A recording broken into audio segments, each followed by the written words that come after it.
Stan Kasten is the first person ever to run 3 pro sports teams at the same time. He joins us now from Atlanta, and I have veteran sports reporter Michele Steele with me here as well. Stan, let me ask you, first of all, about the Mets. It's interesting, I think, that David Einhorn is buying this team as we are doing so much reporting on their links to Bernie Madoff and their financial issues, some gaffes by Fred Wilpon. I mean, is this the right time to get in on this team?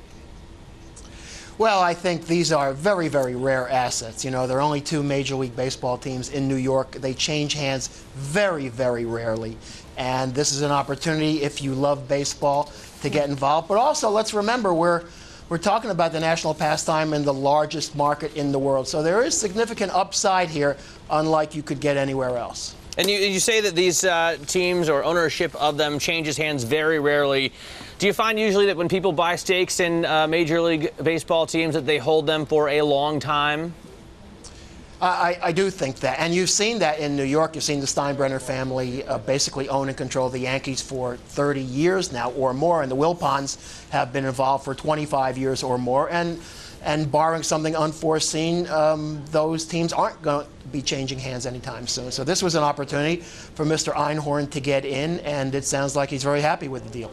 Hey, Stan, this is Michele Steele. You know, barring something unforeseen, that might actually be a big if with the Wilpons, considering that they are fighting that billion-dollar lawsuit from the Madoff trustee. They've got over $400 million in debt on the team, $700 million on the stadium.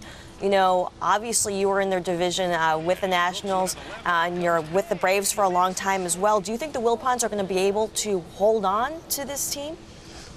Well, I think this infusion of equity and this infusion of cash is going to be a real plus for them. It's going to do a couple of things. First of all, it's going to strengthen their balance sheet. I think they're going to be able to buy down some of their debt. It's going to help them with their short-term cash flow problems that we've all been hearing about for this year and maybe even beyond this year. It's going to help them also pick up some of the debt burden going forward. But no one knows what might come out of the Madoff thing. But I suspect if that goes reasonably well for them, if there is some kind of settlement, we don't know what's happening in the mediation, we don't know what will happen in the bankruptcy court, but if that goes reasonably well, I think this is the exact kind of partner that could help Fred retain the team long term. How helpful is David Einhorn's cash? Obviously, he's a billionaire. Michele and I were talking yesterday about the fact that some of that could be used to get bigger players. Do the Mets need that? Well, every team needs that. Fred's been quoted as saying they're going to have cash losses this year of $60 to $70 million. And so obviously a cash infusion is going to help. Also, you heard how much debt they have. And I think with this cash, they're going to be able to buy down some of that debt. And that's going to help them as well. You know, Stan, you got the Nationals in a position to compete and contend, as you like to say. You won a World Series with the Braves. I hear there might be a job at Major League Baseball opening up pretty soon. Selig's retiring. Are you interested? I don't think that's anytime soon at all, Bud. I know he tells everyone he's retiring. He certainly said that to all of us. But these owners love what he has done so much. There have been so many positive developments in the sport during his tenure. And let's remember, Bud accepts as one of his primary responsibilities the growth of asset value. And yesterday, this valuation for the team, along with some of the other recent ones we've seen, the Houston transaction that was announced recently, last summer's Texas transaction, asset values for these teams have grown tremendously during Bud's tenure. He takes a lot of pride in that. The owners love him for that, and I think they're going to prevail on him to keep him around for as long as possible. So I do not see him leaving anytime soon.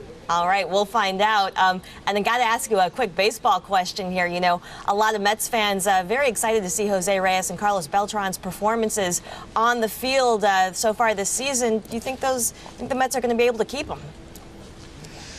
Well, I don't know. I think the best acquisition that the Wilpons made this past offseason was a whole new management team. They brought in a cadre of best and brightest people, starting with Sandy Alderson and bringing in J.P. Ricciardi and Paul DePodesta. So I think they're going to have a plan.